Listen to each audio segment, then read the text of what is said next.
आजरा येथे रानभाजी महोत्सव व पाककृती स्पर्धा उत्साहात रानभाज्यांपासून तयार केलेला पुष्पगुच्छ ठरला विशेष आकर्षण। 65 स्पर्धकांचा सहभाग।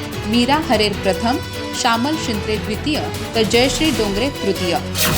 आजरा तालुका कृषी अधिकारी कार्यालय आणि कृषी तंत्रज्ञान व्यवस्थापन यंत्रणा कोल्हापूर यांच्या संयुक्त विद्यमाने बोलकेवाडी इथं रानभाजी महोत्सव आणि पाककृती स्पर्धा उत्साहात पार पडली।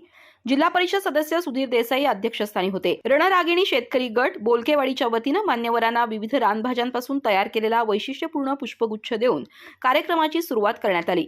तालुका कृषी अधिकारी भूषण पाटील यांनी प्रास्ताविक केलं। सहाय्यक कृषी अधिकारी तृप्ती पाटील यांनी रणरागिणी शेतकरी गटाच्या कार्याचा आढावा घेतला। अध्यक्षीय मनोगता सुधीर देसाई यांनी महिलांनी गटशेतीच्या माध्यमातून शेतीपूरक उद्योग सुरू करण्याचं आवाहन केलं। या उद्योगांसाठी केडीसीसी बँकेमार्फत कर्ज उपलब्ध करून देण्याची हमी देत त्यांनी रणरागिणी शेतकरी गटाचं कौतुक केलं। युवराज पवार यांनी विषमुक्त शेतीचं महत्त्व सांगून गटशेतीचा सल्ला दिला। समीर पारदे यांनी उपक्रमाचं कौतुक केलं। निसर्ग मित्र संस्था कोल्हापूरचे अनिल चौगुले यांनी रानभाज्यांचं आरोग्यदायी महत्त्व आणि सणांमधील त्यांची उपयुक्तता याबाबत मार्गदर्शन केलं। पाककृती स्पर्धेत तालुक्यातील 65 स्पर्धकांनी रानभाज्यांपासून तयार केलेल्या विविध पदार्थांसह सहभाग घेतला।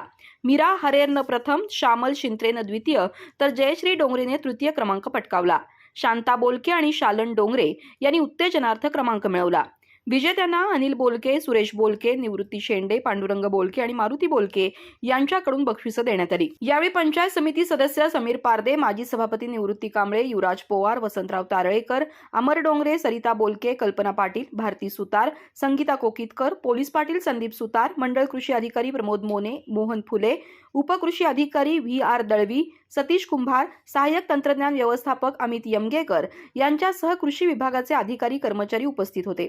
मनीषा पाटील यांनी सूत्रसंचालन केलं तर उपकृषी अधिकारी पी.जी. पाटील यांनी आभार मानले।